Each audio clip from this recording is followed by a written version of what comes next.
Rio CS terhadap uji lapor ijazah Jokowi yang mereka nilai tidak profesional. Tim Liputan Kompas TV. Menanggapi komentar Ketua Dewan Ekonomi Nasional Luhut Panjaitan yang mengkritik kelompok yang mempersoalkan ijazah Jokowi, Roy Suryo mengatakan mempertanyakan kejujuran dan kenegarawanan mantan presiden adalah penting untuk masyarakat. Roy Suryo meminta Luhut untuk introspeksi. Jadi orang waras dan orang yang sehat itu pasti akan berpikir bahwa ini penting untuk bangsa. Yang dipentingkan tuh bukan soal pembuktian hukum saja, tetapi soal etika dan kejujuran. Itu yang jauh lebih penting. Mana ada orang nanggung kasus hukum, tapi sebenarnya dia tidak jujur atau tidak beretika. Itu yang sekarang banyak terjadi. Jadi kalau menurut kami, ya mungkin saja orang bisa menang di tataran hukum karena dia menggunakan segala cara, bahkan menggunakan ketidakjujurannya atau licik atau siasatnya. Setelah meragukan ijazah Jokowi, kemudian mengklaim skripsi Jokowi juga palsu, kini Rismon CS melanjutkan pembuktian mereka ke lokasi kuliah kerja nyata Jokowi semasa jadi mahasiswa di UGM. Kita akan bahas soal ini bersama dengan penuding ijazah palsu Jokowi, Rismon Sianipar. Kemudian ada Sekjen DPP Bara JP, Rely Regan, dan mantan Kabaris Polri, Ito Sumardi. Selamat petang, Pak Ito, Bang Rely, Bang Rismon. Ya. Selamat petang, Mbak. Terima kasih. Ini Nitya pengen tanya terlebih dahulu ke yang jauh-jauh sampai menyelidiki ya, Bang Rismon. Bang Rismon, dapat apa saja Bang di lokasi KKN Jokowi di Boyolali ya? Iya, kami mengunjungi langsung Kecamatan Wonosegoro, Kabupaten Boyolali. Kami tidak mendapati bukti atau dokumen tertulis apapun. Karena menurut Pak Camat yang kami jumpai, bahwa berkas-berkas yang berusia 40 tahun itu sudah dibuang atau karena tidak diperlukan atau dihancurkan begitu ya. Lalu karena keterangan dari para teman Pak Jokowi ya pada 15 April 2025 pada pertemuan di UGM mengatakan bahwa mereka mengatakan KKN di Desa Ketoyang kalau nggak salah. Nah, itu kami konfirmasi ke Bu Kepala Desa bahwa memang tidak ada juga dokumen tertulis atau foto-foto yang disimpan di kantor desa atau di rumah Ibu Kepala Desa tersebut. Apa yang kami dapatkan adalah sebuah keterangan dari katanya seseorang pernah mengantarkan seseorang berkacamata itu naik Vespa untuk mengambil gitar di Solo. Nah, itu katanya tahun 1983. Nah, berkaitan dengan tahun ini juga, kita juga makin bingung karena Pak Jokowi malah mengklarifikasi kembali bahwa tahun KKN sebenarnya adalah 1985 awal. Sementara keterangan dari Pak Dirtipidum bahwa KKN tahun 1983. Ini yang hal-hal yang kontradiksi ini yang masih belum mendapatkan jawaban bagi publik. Jadi benang merahnya belum ketemu ya menurut Bang Rismon ya? Iya Mbak. Jadi terutama hari ini info terbaru bahwa kami juga mengunjungi rumah dari Pak Kasmujo di Pogung Kidul di Yogyakarta. Pak Kasmujo sendiri mengakui bahwa beliau bukan pembimbing skripsi maupun pembimbing akademik dari Pak Joko Widodo, dan itu juga dikonfirmasi oleh Bu Kasmujo itu sendiri. Jadi padahal sebelumnya Pak Jokowi juga sudah memberikan pernyataan bahwa Pak Kasmujo adalah dosen pembimbing akademik, bukan pembimbing skripsi. Tetapi hal itu justru hari ini dibantah sendiri oleh Pak Kasmujo dan Bu Kasmujo bahwa Pak Jokowi bukan pembimbing Pak Kasmujo bukan pembimbing skripsi maupun pembimbing akademik dari Pak Jokowi. Ya, itu sudah pernah dibahas, Bang Rismon. Saya sedikit saja ingin meminta tanggapannya Bang Relly, karena nampaknya ingin berkomentar juga. Bang Relly, setelah melihat upayanya seorang Bang Rismon sampai turun langsung mengecek dan semua hal yang tadi dianggap oleh Bang Rismon belum ada benang merahnya katanya. Anda melihat ini bagaimana? Ya, saya rasakan apa keterangan dari Barreskrim kan sudah jelas. Saudara Rismon sudah mendapatkan jawaban. Dan dari keterangan dari pihak UGM sudah jelas. Sekarang mau ngecek ijazah Pak Jokowi KKN di mana, tahun berapa. Saudara Rismon, itu kejadian KKN tahun 85. Kalau saudara mau cek di mana-mana tahun 85 itu tahun 85 itu 30-40 tahun yang lalu. Kalau saudara cek punya saya juga nggak ada lagi di sekolahan saya juga tahun segitu. Jadi nggak usah aneh-aneh lah, ngada-ngada. Saudara ini karena nggak apa ya, seperti nggak ada kerjaan aja. Ini nanti kalau ketemu faktanya nanti bukan itu lagi nanti yang dicari. Anda sendiri iya, karena saudara kan membandingkan. Bukan saudara yang Anda. Saudara itu yang cari-cari masalah. Udah benar itu keterangan Barreskrim, udah kan betul keterangan UGM. Sekarang Anda cari-cari lagi itu. Saya tadi tidak memotong kalimat saudara. Satu-satu silakan, Bang Regan. Ya, jadi tapi Anda jangan menghina saya seperti kurang nggak perlu kita tanggapi lagi lah. Bang Rismon kita gantian ya, Bang Regan dulu, setelah itu baru Bang Rismon. Jangan merendahkan saya Anda. Bang Rismon, sebentar ya, Bang Regan dulu ya. Lanjutkan, silakan Bang Regan. Iya, saudara Rismon itu sudah apa yang dia sampaikan tadi, yang dia lakukan itu sudah di luar koridor hukum. Kemarin berdasarkan unggahan Sandi, itu dia teliti, udah dikasih apa keterangan dari Barreskrim, Dirtipidum sudah jelas. Ijazah Pak Jokowi dilakukan lab forensik dengan mengambil ijazah kawan-kawan Pak Jokowi, masih kurang puas. Ini sampai kapanpun, keterangan-keterangan dari manapun, saudara Rismon ini tidak akan benar bagi dia dan kawan-kawannya. Kenapa? Yang benar itu hanya menurut pendapat dia. Ini harus diteliti juga, saudara Rismon ini peneliti atau apa? Bang Rismon, silakan ditanya tuh. Anda peneliti atau apa? Kau itu nggak paham kau. Jangan menyepelekan orang Anda ini. Apa yang dicoba dibuktikan Bang Rismon atau tak gali juga kuburan lurahnya? Oke, kalau begitu saya coba ke Pak Ito deh. Pak Ito, ini persetujuan antara dua pihak tentu biasa, tapi Anda melihatnya upaya yang dilakukan oleh Bang Rismon, dan kalau memang nanti ada bukti-bukti ataupun tidak ada bukti, Anda melihatnya ini memang bisa nanti sejauh mana bisa digunakan sebagai alat bukti pendukung atas laporan di Barreskrim nanti, Pak Ito? Iya, baik Mbak. Kan sekarang kita bicara masalah proses hukumnya.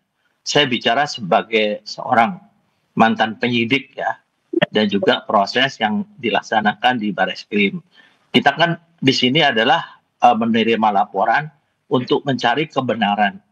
Kebenaran itu mengumpulkan fakta, salah satu di antaranya adalah melakukan uji lapor. Ya kalau dianggap tidak profesional, saya juga bertanya gitu, yang profesional seperti apa? Apakah yang memang mengatakan tidak profesional itu sudah pernah jadi penyidik, sudah pernah memiliki sertifikat sebagai penguji di lapor? Kan kita bertanya gitu. Kemudian yang kedua tentunya kita juga ingin mencari kebenaran. Nah, di sini kan kebenaran kalau dihadapkan dengan pembenaran tidak akan pernah ketemu. Sekarang kita tunggu saja prosesnya di peradilan. Sekarang kan teman-teman di Polda Metro Jaya sudah menyiapkan laporan berdasarkan dari hasil pelapor. Nah, nanti diuji di pengadilan. Tapi tentunya ini akan melalui proses di penuntut umum. Nah, kalau di pengadilan nanti bukti-bukti yang disampaikan oleh penyidik dan penuntut umum, kemudian nanti mungkin ada yang disampaikan oleh saudara Rismon dan teman-teman, silakan saja. Nanti apakah hakim akan mempertimbangkan temuan tersebut menjadi salah satu yang bisa dipertimbangkan untuk kasus itu. Jadi saya kira kita tidak usah terlalu gaduh di media ya, karena saya sendiri mengikuti kasus ini. Sebetulnya kasus ini sih sederhana.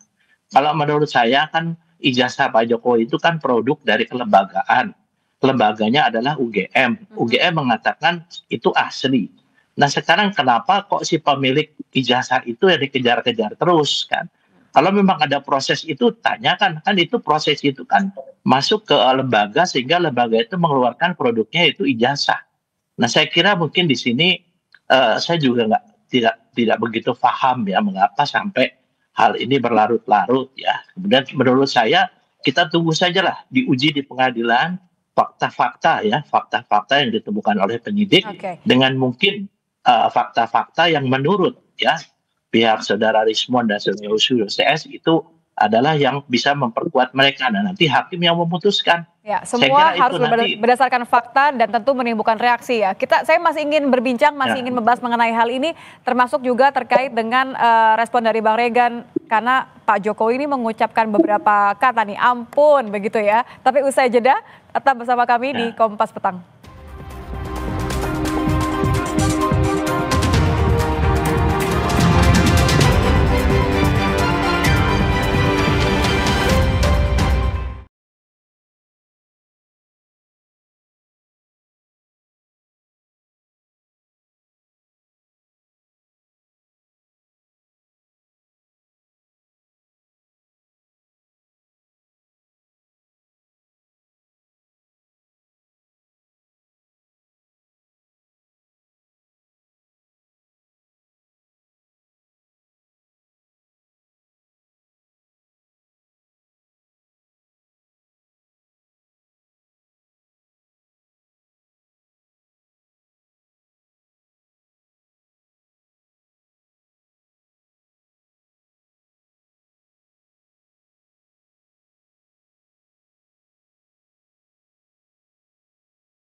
Anda masih bersama kami di Kompas Petang, masih membahas mengenai kisruh saling klaim mengenai ijazah dan sampai skripsi Jokowi. Masih bersama ketiga narasumber kami, masih ada Pak Ito, masih ada Bang Regan dan juga masih ada Bang Rismon. Saya ingin ke Pak Ito terlebih dahulu ya. Ini nampaknya ada sesuatu yang dibahas antara Bang Regan dan Bang Rismon. Bang Regan, Bang Rismon, boleh kita tenang dulu? Boleh kita boleh kita berdiskusi dulu di layar Kompas TV, mungkin supaya lebih tenang. Saya ingin ke Pak Ito terlebih dahulu ya. Pak Ito, Iya. Pak, kalau kita lihat ini kan penanganannya sekarang terpusat di Polda, tapi tentu kita harus melihat beberapa kekhawatiran dan tanda tanya dari warga termasuk juga pelapor. Bagaimana supaya tidak berlarut-larut karena ada dua perkara di sini, ada dugaan penghasutan dan juga ada pencemaran nama baik yang dilakukan oleh Pak Jokowi. Ini sebelum Bang Regen dan Bang Rismon kembali berkomentar, silakan Pak Ito. Iya, baik Pak ya. Kita harus memahami dulu apa yang dilakukan oleh penyidik itu adalah di bawah sumpah, dan yang dilakukan adalah pro justisia, yaitu untuk keadilan. Jadi saya kira di bawah sumpah. Kan kalau dari teman-teman ya seperti Pak Rismon, Saudara Rismon dengan itu kan tidak di bawah sumpah menyampaikan itu. Nah, sehingga apa yang disampaikan oleh pihak penyidik nanti itu akan menjadi bahan diuji di pengadilan. Saya kira kalau dikatakan lama, ya karena selama ini kan kemana-mana dilaporkan. Kemudian juga yaitu istilahnya sampai Pak Jokowi mengatakan ampun ya. Saya mengatakan bahwa masalah ini sederhana, kenapa tidak digugat lembaga yang mengeluarkan ijazah itu? Ijazah itu kan produk lembaga, tidak mungkin istilahnya Pak Jokowi mendapatkan ijazah tanpa dikeluarkan oleh lembaga. Kalau lembaganya mengatakan itu asli, ya gugatlah lembaganya kan. Nah sekarang karena sekarang yang digugat adalah si pemegang ijazah, sudah wajar kalau pemegang ijazah ini merasa yang bersangkutan dicemarkan nama baiknya, mungkin difitnah. Nah marilah kita tunggu diuji di pengadilan. Jadi seharusnya Pak Ito ini berhenti saja di UGM begitu ya. Saya potong Pak Ito, maaf. Saya coba ke Bang Rismon dulu. Silahkan. Bang Rismon, mendengar pernyataan penjelasan dari Pak Ito tadi, kenapa nggak Abang dan teman-teman tagih ke atau gugat langsungnya ke UGM saja kalau begitu? Ya Pak Ito, ya jadi Pak Komjen Ito Sumardi harusnya kan juga menanyakan kenapa nggak yang bersangkutan saja sebagai presiden 2 periode 10 tahun untuk menunjukkan sendiri ijazahnya daripada ke UGM. Itu kan harus diserukan juga oleh seluruh rakyat Indonesia. Saya jangan potong ya. Dan karena tidak maunya menunjukkan presiden 2 periode ini tentang ijazahnya dan banyaknya kejanggalan-kejanggalan seperti tahun KKN 1983 oleh Dirtipidum oleh Pak Jokowi dikoreksi. Begitu juga pembimbing skripsi. Dulu dikatakan 2017 Pak Kasmujo dikoreksi. Pak Kasmujo adalah pembimbing akademik katanya Pak Jokowi tahun 2025. Dan hari ini dibantah juga oleh Pak Kasmujo bahwa beliau bukan dosen pembimbing skripsi maupun pembimbing akademik dari Pak Jokowi. Itu aja sudah banyak kejanggalan. Makanya saya bilang belum lagi bukti-bukti yang ditayangkan oleh Dirtipidum pada saat konvers bahwa di situ ada form registrasi maupun registrasi atau registrasi ulang tahun akademi 1980 1981 itu terdaftar tingkat studi SM sarjana muda. Terus untuk form registrasi atau registrasi ulang dibulati oleh Pak Jokowi di situ sarjana muda, bukan sarjana profesi ataupun diploma. Itu juga tidak dijelaskan baik oleh UGM maupun Dirtipidum. Sarjana muda itu tentu tidak skripsi dan tidak KKN. Ya, Bang Rismon, kalau yang saya tangkap kan artinya Anda melihat ada banyak kejanggalan atau tidak sinkron ya antara pernyataan dan bukti yang Anda harapkan. Sebelum ke Bang Regen, saya balik ke Pak Ito. Saya potong sebentar. Pak Ito, bagaimana mendudukannya ya Pak Ito ya dengan bagaimana mendudukan dua hal ini ya Pak Ito kalau tadi yang diinginkan atau dimaknai oleh seorang teman-teman tadi Bang Rismon. Saya tanya sekarang sama Saudara Rismon. Ya, kira-kira kalau Pak Jokowi menunjukkan ijazahnya, apa sudah selesai? Kalau di mindsetnya saudara semua itu bahwa itu palsu, kan harus dibuktikan. Membuktikan kan harus lapor ke polisi. Kalau dikatakan tadi masalah KKN dan lain sebagainya, itu kan menjadi tanggung jawab lembaga yang menerbitkan ijazah tersebut. Makanya saya sampaikan tadi, Mbak, kenapa tidak lembaganya yang ditanyakan? Sampaikanlah ke lembaga temuan-temuan itu. Sehingga nanti lembaga bisa mungkin mengkoreksi apakah betul ijazah tersebut dikeluarkan secara benar atau tidak. Kalau saya bikinnya sederhana saja, kenapa harus kepada si pemegang daripada satu produk kelembagaan? Jadi nanti kasihan kalau saya kira rakyat juga nanti masyarakat akan melihat dari hasil persidangan lah. Ini kan pasti akan masuk ke persidangan karena kasusnya sudah masuk pidana. Silakan saja argumentasi itu disampaikan. Nah nanti sampaikanlah kepada lembaga yang mengeluarkan produk tersebut. Demikian menurut pendapat saya, Mbak. Saya ke Bang Regan. Bang Regan, ini senyum-senyumnya sudah mirip sama senyum-senyumnya Pak Jokowi. Bedanya nggak ngomong ampun aja. Tapi kalau versi ampunnya Pak Jokowi ini Anda melihatnya pasrah atau ini adalah sebenarnya diam-diam serius nih mau ambil langkah berikutnya? Ya, jadi kan persoalan ini sudah diserahkan Pak Jokowi ke penegak hukum. Kawan-kawan, ya Saudara Rosilio, Rismon, ikuti saja proses penegakan hukum. Irtipidum itu kan lembaga resmi Mabes Polri penegak hukum kita sudah memberikan keterangan. Pihak perguruan tinggi, buktikan saja nanti di persidangan. Kalau Saudara Rismon dan kawan-kawan ini saya rasa nggak akan puas. Yang puas itu keterangan mereka. Apa yang saya sampaikan tadi, bahwa Saudara Rismon ini nggak akan berhenti di situ pasti. Bila perlu jasa SMA, SMP, sampai KTP. Ini Saudara Rismon ini gantian Bang Rismon, biarkan Bang Reli bicara. Atas kepentingan dia pribadi, kelompok dan golongannya. Dia tidak mengakui apa yang disampaikan oleh penegak hukum. Nah, kalau memang tidak diakui nanti di pengadilan, buktikan saja Saudara Rismon. Tidak usah menggiring opini, melakukan. Buktikan saja, itu saja ya apa yang saya sampaikan. Silakan Bang Rismon, buktikan saja tantang Bang Regan tadi. Iya, ini kan public scrutinize ya, nggak ada yang melarang begitu loh. Bukan Regan atau siapapun yang melarang. Ini kan kami datang sendiri, ini fakta di lapangan. Daripada orang yang keluar-keluar di studio, nggak ke lapangan seperti Regan ini, sok tahu. Kami kan public scrutinize, ya, dibayar sendiri, biaya sendiri. Lah tadi statementnya Pak Kasmujo menyangkal juga statement dari Pak Jokowi bahwa Pak Kasmujo bukan pembimbing akademik Pak Jokowi. Ini kan sudah fakta, ya silahkan. Ini kan publik perlu mengetahui. Jadi bukan menertawakan atau menyepelekan kayak kurang pekerjaan. Ya. Jadi inilah yang usaha kami bahwa ya, nanti juga kami akan ke UGM. Kami juga akan ke UGM nanti ya? Kedaulatan Rakyat.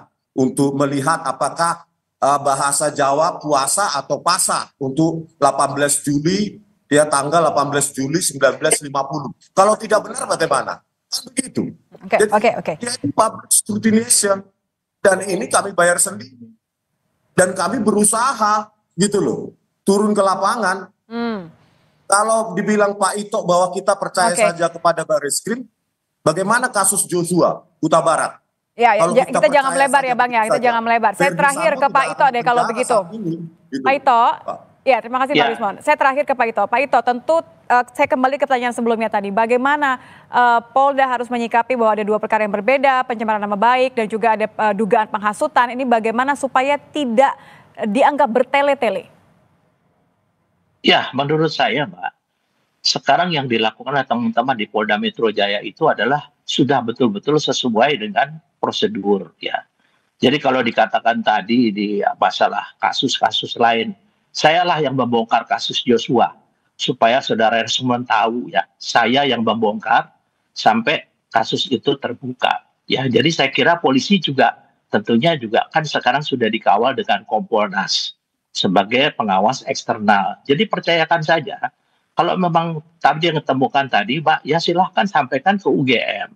Nah, nanti kita tunggu di persidangan. Saya yakin teman-teman di Polda saat ini sudah bekerja secara profesional dan mereka di bawah sumpah. Soal tidak percaya silahkan.